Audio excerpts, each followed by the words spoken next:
The most feared inmate in U.S. prison history, the monster of ADX. The silence below Florence. Before we begin this dark descent into the mind of America's most feared inmate, do yourself a favor. Hit that subscribe button, turn on notifications, and join the thousands who dare to step into the shadows. Because once you hear this story, you'll never forget the name Thomas Silverstein. It began not in a courtroom or a crime scene, but in a concrete tomb beneath the Colorado mountains, ADX Florence, the most secure prison in the United States. There, surrounded by steel and silence, a man sat alone in a cell no larger than a walk-in closet. No window. No voice. No human touch. For 30 years he had been erased from the world, alive yet entombed. His name? Thomas Edward Silverstein. But before he became the monster of ADX, Silverstein was just another inmate lost in the chaos of America's prison system, a product of the violence that built it. Born in 1952 in Long Beach, California, he grew up restless, angry, and drawn to rebellion. By his early 20s he was behind bars for armed robbery. But prison didn't rehabilitate him. It transformed him. In 1977, Silverstein was transferred to Leavenworth Penitentiary, one of the toughest prisons in America. Inside, survival depended on allegiance. You were either with a gang or you were prey. Silverstein found his place among the Aryan Brotherhood, a powerful and brutal prison gang that ruled with knives, fear, and silence. Within months he became one of their most trusted enforcers. The first body fell inside a shower block. A rival gang member stabbed dozens of times. Rumors spread like wildfire. Silverstein doesn't talk. He kills. Investigators suspected him, but without witnesses willing to testify, the case fell apart. Yet, the legend of his violence only grew. Guards began to fear him. Other inmates avoided eye contact. In a place built on power, fear was currency, and Silverstein was rich. Then came 1983, the year everything changed. Silverstein was transferred to the Marion Federal Penitentiary in Illinois, which at the time had replaced Alcatraz as the highest security prison in the U.S. It was supposed to contain the worst of the worst, murderers, gang leaders, terrorists. But within those walls, Silverstein's war with the system reached a boiling point. Tensions between guards and inmates were razor-sharp. Marion was a pressure cooker ready to explode. Silverstein claimed he was being targeted by one particular guard, Officer Merle Klutz, a man known for his strict discipline and zero tolerance for gang activity.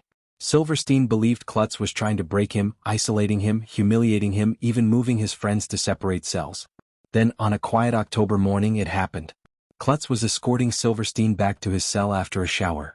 As they passed a group of inmates, one of them suddenly slipped Silverstein a homemade shank, a sharpened piece of metal hidden in his palm. Within seconds, Silverstein turned and struck. 28 times. The attack was so fast, so precise, that other guards didn't react until it was over. When they finally pulled him away, Officer Klutz lay motionless, his blood pooling across the floor. What chilled everyone wasn't just the violence, it was Silverstein's face. Calm. Emotionless. As if he'd just finished a task, not taken a life. From that moment, Thomas Silverstein was no longer just an inmate. He became the embodiment of everything the federal prison system feared: uncontrollable violence. The media branded him the most dangerous prisoner in America. In response, the government took drastic action. They locked down Marion completely. No movement. No contact. No sunlight. What began as a punishment for Silverstein became a new model of control, the first 24-hour lockdown prison in U.S. history. It would later inspire the creation of ADX Florence. Years later, when ADX opened its gates in 1994, Silverstein was transferred there, not for rehabilitation but for containment. His cell was built specifically for him. Reinforced concrete, no windows, a slot for food, and a shower that turned on remotely. Guards called it the Silverstein Suite. For years he didn't speak to another human face to face. He painted to stay sane, sending artwork to his mother to prove he still existed.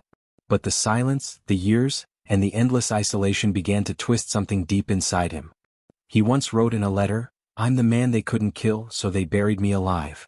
And yet, somewhere deep in that concrete fortress, a secret was growing, something the Bureau of Prisons didn't want the world to know. Because one night, during a routine inspection, a guard noticed something strange behind Silverstein's cell wall, faint scraping sounds, like someone digging through concrete.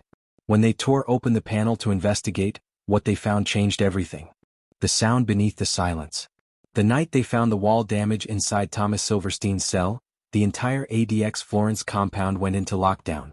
Sirens echoed through the cold concrete halls as red lights painted the corridors in flashes of warning. Every guard, from rookie to warden, knew what that sound meant: an inmate trying to escape ADX. But the impossible part was who it was. Silverstein hadn't spoken to another living soul in nearly a decade.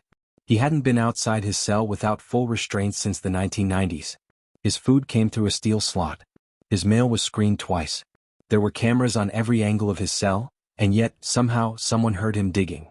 When the maintenance team entered, they expected to find a crude hole or hidden weapon. Instead, behind the vent in his concrete wall, they discovered a small cavity filled with scraps of metal, rolled paper, and old food wrappers.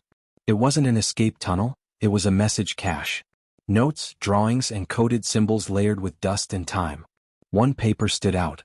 It had a date written in fading pencil: October 22, 1983, Marion Penitentiary. The same day Officer Merle Klutz was killed. The document detailed something chilling. Silverstein claimed he hadn't acted alone. He described a chain of command that ordered the attack, suggesting Klutz's death was part of a larger prison gang conspiracy, one involving staff and inmates both. The Bureau of Prisons kept it secret. Publicly, they said nothing had been found except contraband. But internally, the discovery sparked panic. If Silverstein's note was true, it meant Marion's bloodiest day wasn't a random act of violence. It was a planned retaliation and perhaps even an inside job. Agents from the FBI's Special Crimes Division quietly reopened the decades-old file. They tracked down surviving guards, witnesses, and former inmates.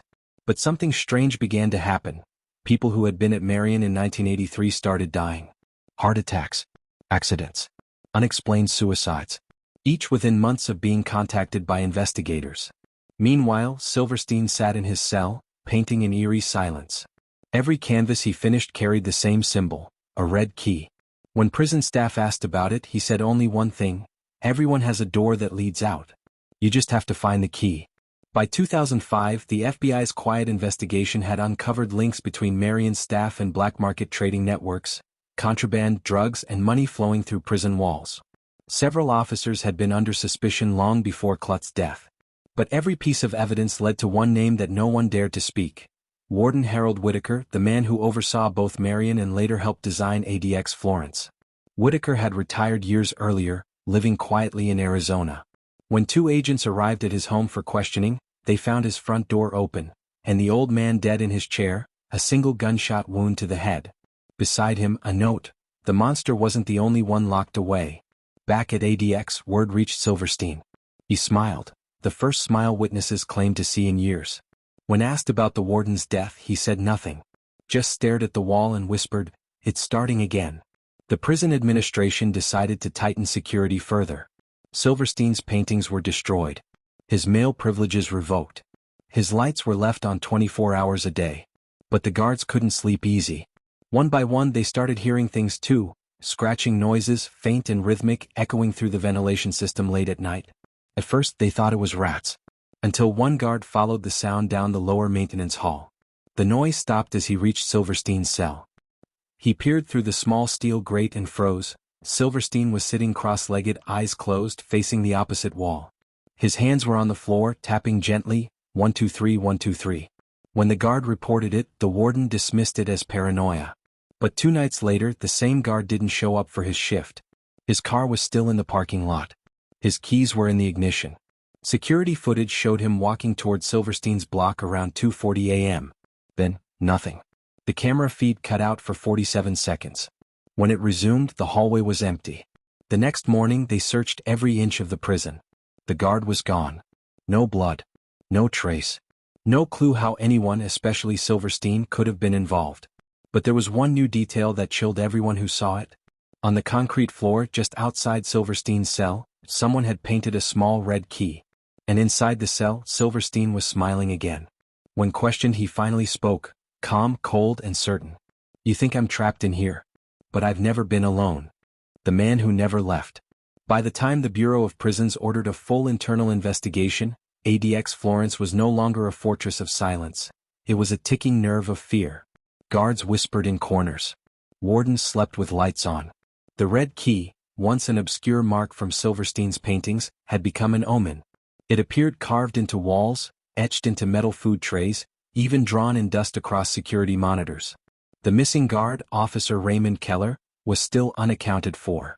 Forensic teams scoured every hallway, pipe, and vent. No sign of forced entry. No evidence of escape. Nothing. The footage showing the blackout near Silverstein's cell was sent to Washington for analysis. When the report returned, it contained only one conclusion: human interference from within the system. But there was a problem. No one at ADX had the access codes to override that feed. No one except the prison's internal architect, a man long retired. His name surfaced again and again: Harold Whitaker. The same warden who'd supposedly died by suicide in Arizona months earlier. That revelation cracked something open. The FBI obtained a warrant to exhume Whitaker's body. When they did, they found something that made the blood run cold. The dental records didn't match. Whoever was buried under that headstone wasn't Harold Whitaker. The man who'd supposedly designed ADX and oversaw Silverstein's isolation had vanished years earlier. Agents returned to Florence with a new theory. The prison wasn't just designed to contain danger. It was designed to hide something, or someone.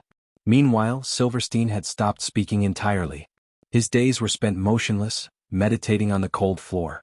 His paintings were gone, but his letters, intercepted by staff, still came weekly, addressed to no one.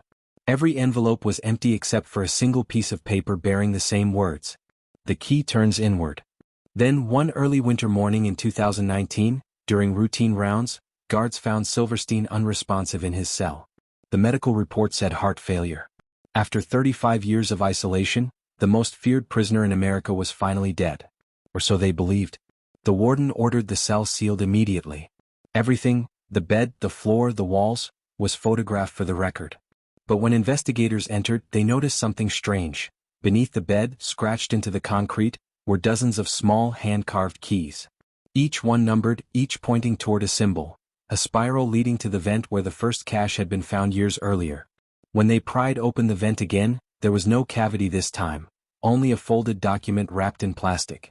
Inside was a blueprint of ADX Florence, and one section marked in red: Sublevel 4, Control. The thing was, ADX only had 3 known sublevels. The fourth didn't exist on any official plans. The next day, a federal construction crew broke through a maintenance shaft beneath the administrative wing. What they found was a narrow corridor sealed behind decades of concrete. At the end of it, a small room, a control panel, and a single chair facing a wall of dead monitors. And there, sitting upright, still in uniform, was Officer Raymond Keller.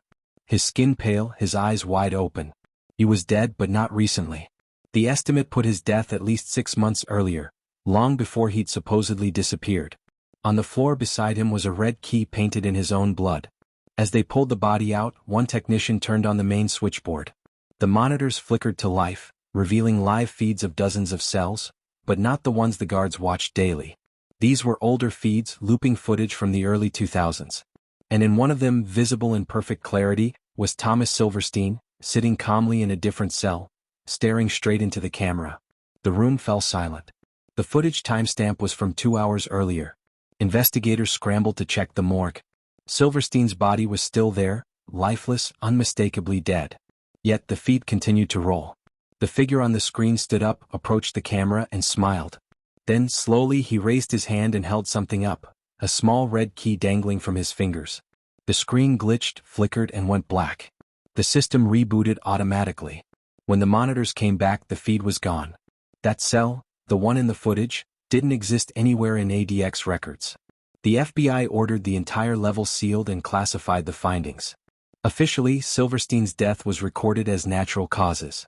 Unofficially, the warden who signed that report retired 2 weeks later and never spoke publicly again. In the years since, guards at ADX say the red key still appears now and then. Drawn in dust. Etched in corners. No one admits to making them. The prison maintenance logs note unexplained static on monitors in cells long since vacated. And on some nights, deep beneath the Colorado mountains, when the prison is silent and the lights hum softly against the walls, the night shift claims to hear a faint tapping, 123 123, echoing through the vents. Some call it coincidence. Others say it's the ghost of guilt that haunts the system itself. But one retired officer put it differently, his voice trembling during an interview. Thomas Silverstein wasn't the monster they locked away. He was the mirror. And the key he left behind, it wasn't for escape. It was for us, to see what we've built. So when you think of the most dangerous prisoner in America, remember this. The walls of ADX still stand, but some doors were never meant to be closed. And if you think this story was intense, you're not ready for the next one. Subscribe because the next true crime we uncover will make this one feel like a bedtime story.